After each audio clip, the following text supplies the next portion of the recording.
What is going on, everyone? My name is No Pun Intended, and welcome to coverage of my Week 9 battle for the UBC. If you guys enjoyed this video, please make sure to leave a like or a comment on it. I would very much appreciate it.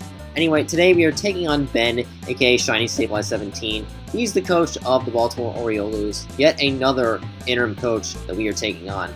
And he's pretty darn hot. Since coming into the league, he's won all 4 of his games thus far, and he's going to try to make it 5 in a row today. So our job is to try to prevent it from happening. And again, the point is that I want to play spoiler. There is no chance that I'm making playoffs this season, but I don't necessarily care about that too much. Anyway, moving on to his team, there's a lot of very, very scary threats that he has. Obviously, anything that's 110 speed or above is a big problem for my team because my fastest mon is base 109 Katana. And Ben has both Latios and Tornadus Thurian, which get a lot of different kinds of coverage moves, and hit pretty darn hard as well. Torn-T also happens to be a Z-Mon, so yeah, that's pretty problematic. Azumarill is also kind of bad, because I do have a lot of Mons that are slower than it. Mons like Snorlax, Mons like Slowbro, so I do need to be careful with that thing. I know it hits very hard, and it's quickly becoming one of those Mons that my opinion has only gone up as I've seen more and more battles. Rotom Heat's also sort of an issue. It can run a lot of potential different sets, and I don't really have a mon that switches into its dual stab of Electric and Fire very well. That's mainly because I don't have a Dragon type on this team, and there's not really a lot you can do with the team you're handed with, but I decided not to add on a Dragon, and Rotom Heat's going to be kind of bad because my team is very physical. It doesn't like burns from Lilith very much. I don't have a great switch into both of its stab moves, and it's just very hard to predict. The good news is that he only has 2 Stealth Rockers in Rhyperior and Excadrill, and neither of them have a great matchup against me. I have mons like Slowbro, Gliscor, heck, even Kartana might potentially be a switch-in, provided Rhyperior doesn't run Fire Punch, but still. I doubt it's going to stay in on a Kartana, so who knows. So for that, I don't really have to worry that much about taking damage from entry hazards, at least directly. I mean, maybe Ariados comes and tries to set up T-Spikes and Sticky Webs, but I think I'm very well prepared for that too. My team's already slow enough as it is. I don't know what Sticky Web's going to do. And I have 2 ground and poison types, so Toxic Spikes probably won't help very much. So anyway, I'm going with a team that tries to ride momentum and set up a very, very bulky win condition, which I know that Ben historically has had a few issues getting around. Anyway, the team. So first up we have Scarfed Ditto. I kind of don't like running Choice Scarf on Ditto just because it seems a bit too mainstream. Like, it's the item that everybody expects it on Ditto, but I feel like Scarf can actually help because his team has a few mons that I feel can spam attacks. Like, for example, he doesn't have great switch-ins to Tornadus T's Hurricane. The only one I can think of is Rotom Heat, and if I can get up rocks very early on, Rotom's going to find it very, very difficult to switch into those Hurricanes. And a mon like Latios can also fire off Dragon moves, and he only has a Azumarill to switch into those, so if I can drag that thing out on some kind of a prediction, that can help me as well. Still, the Choice Scarf isn't exactly necessary. Like, I really don't mind if it gets knocked off. There's some utility to be had from being able to switch moves, but I honestly want to have the final say as to when that is. For the early game, I think getting that extra speed will be nice, and Ben may not expect me to switch into Ditto on a potential knockoff and lose my Scarf. Ditto also has a pretty funny gimmick where a lot of Ben's mons can't really damage themselves. Like, Rotom Heat gets completely walled. Like, if it has Volt Switch, Overheat, and Hidden Power Ice, I can switch into Ditto and it won't take very much damage, and I can scout out what his potential moveset is. Suicune is in a very similar situation, where if it's Mono Skull, then he can't touch my opposing Suicune, and I may be able to even PP stall him out with his own pressure, so that sounds like fun. But a lot of his offensive mons, the Latios, the Excadrill, the Rhyperior, take a bunch of damage from themselves if I have the Choice Scarf. And that's the beauty in Ditto. It also makes it that Ben hesitates to set up just a bit more, and that will help my Snorlax get an opportunity to utilize its full potential. But we'll get to that when we talk about Snorlax. The next mon we're going to talk about is Mega Medicham. Like it's been for most of the season, Medicham's going to be the hole puncher. It's going to just fire off really, really strong attacks. Poison Jab is coverage to hit both Azumarill and Tangela, and Bullet Punch gives me an opportunity to pick off Latios and Torn-T. The dual stab should be pretty self-explanatory. I only have Psycho Cut on there to hit Ariados just in case he brings that, but most of the time Drain Punch is going to be the move that I click. The Jolly Nature is completely necessary this week as opposed to last week. I need to make sure I speed tie with Mega Kangaskhan and ensure that I outspeed both Excadrill and Rotom Heat. We'll move on to my Magneton. I really struggled for a while trying to figure out what set would be the most optimal one for my Mag. Like, I know I wanted to bring it just because it has a good matchup against Azumarill. Like, it outspeeds it naturally as long as I put a decent chunk in it. But the issue is that it might easily be able to get revenge killed unless I'm holding a Choice Scarf, which I didn't necessarily want to do because I value being able to switch up my moves. So the only solution to that I could really think of was to go with Sturdy plus Salak Berry. I have enough speed where if I get to +1 speed, I'll be able to move before a fully speed invested Tornadus Therian. So if my mag is in the late game and Ben anticipates that his Torn will be able to outspeed and revenge kill my Mataton at 1 HP, he'll be in for a rude awakening. And one more thing, in hindsight, I really should have put Hidden Power Water over Hidden Power Fire, because the two mons that I can't hit with my stab moves would be his Excadrill and his Rotom Heat, and HP Water would ensure I hit both. As it stands, I didn't think about it until after I had already played the game, so that's why Hidden Power Fire is here. So that was definitely my mistake, but thankfully I didn't click Hidden Power once during the battle, so it didn't really ever come up. But moving on to the defensive side of the team, we have my defensive core of Gliscor plus Slowbro. These are probably my two favorite mons on the team overall, and this week, both of them are going to be Toxic Stalling. Gliscor is my Stealth Rocker, but it also is going to be trying to Roost Stall my opponents with Toxic, being able to survive frequent attacks unless Bren brings Ice coverage, while running Mixed Bulk to take hits from anything, and outspeed a Jolly Max Speed Scrafty with the investment I put in. Meanwhile, Slowbro doesn't have the reliable recovery this week because I felt like every single move slot was important. I debated between Slack Off and Scald, but ultimately I decided that if I didn't put Scald, I'd be taunt bait for Tornadus Therian for whatever reason, and just in case he brought one of his ground types, I felt like I needed to have the move to punish it a lot. But Slowbro is going to be going with dual screens, and it may get a few opportunities to do that if Ben brings one of his more passive mons, like his Tangela, or his Suicune, or his Mega Kang, if it's running a Wish set. Dual screens is very nice just because it enhances my Toxic Stalling abilities for both Slowbro and for Gliscor, but it also helps out my intended win condition for this game, which is my Cursed Snorlax. I wanted this thing to work back in week 6, and didn't because I choked. So now I'm going to be giving it another chance.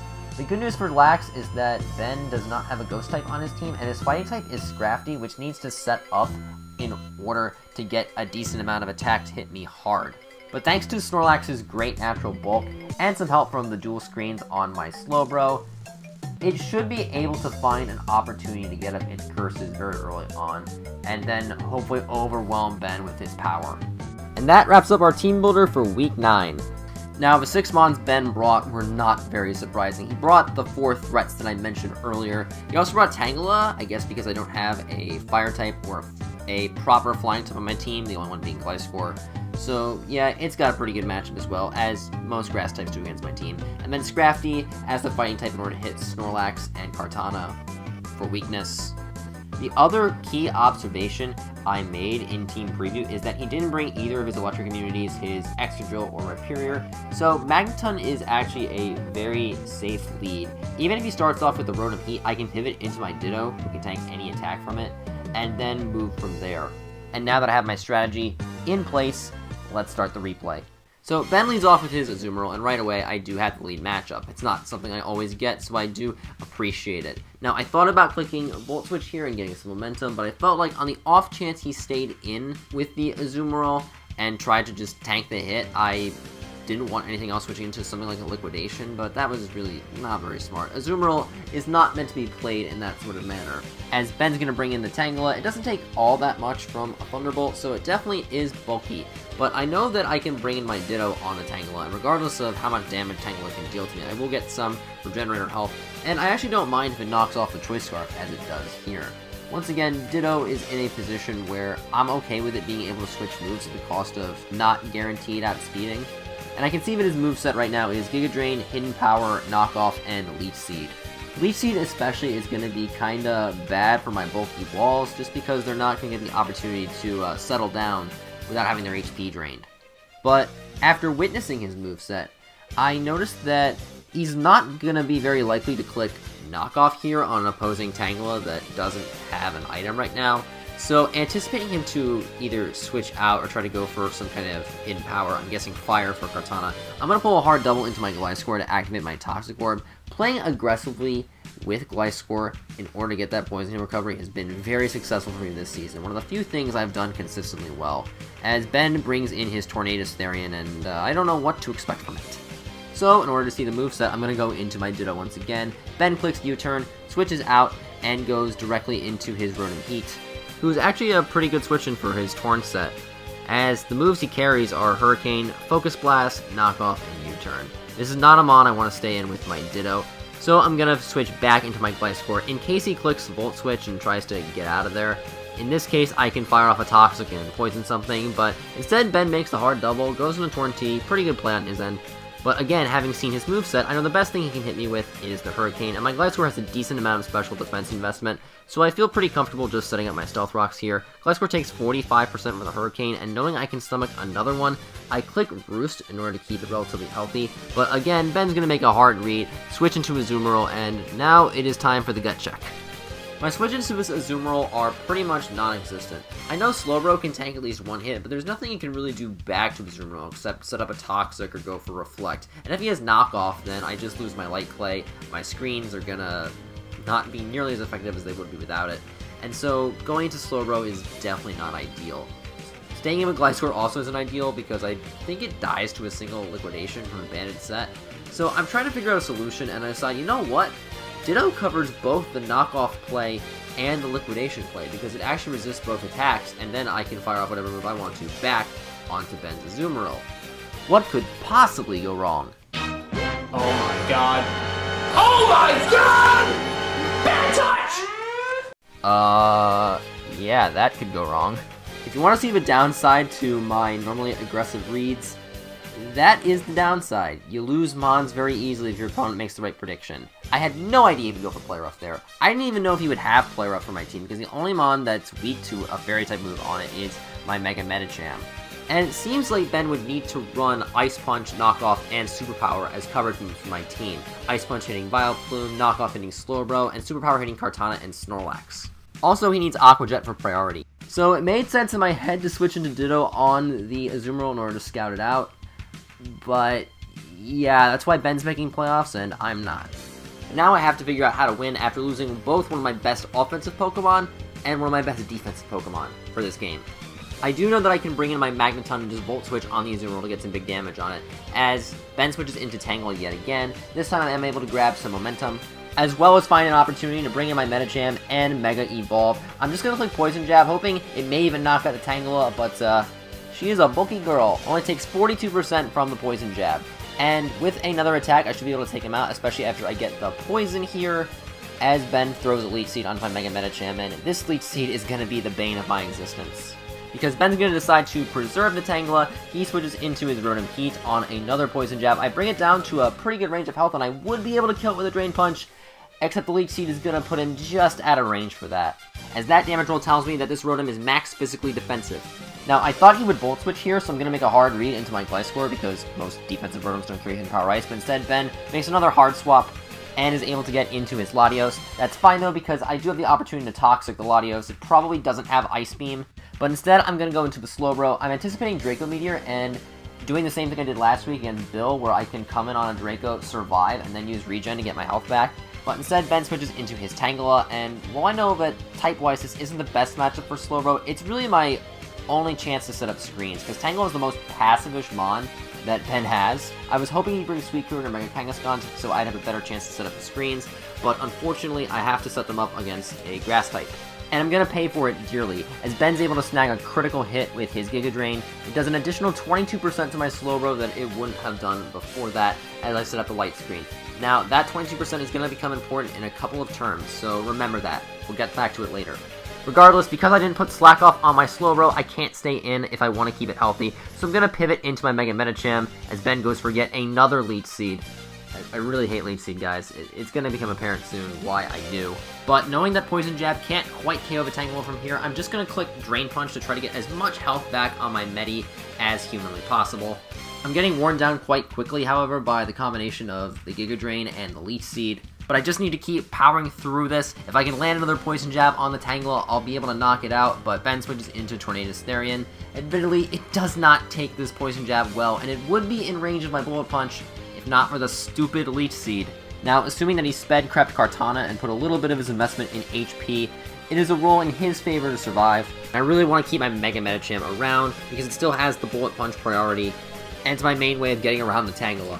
So I'm going to pivot back into Gliscor, knowing that because Light Screen is up, I'll be able to easily tank an incoming Hurricane, and if he goes for a physical move like Knockoff, I also chew that.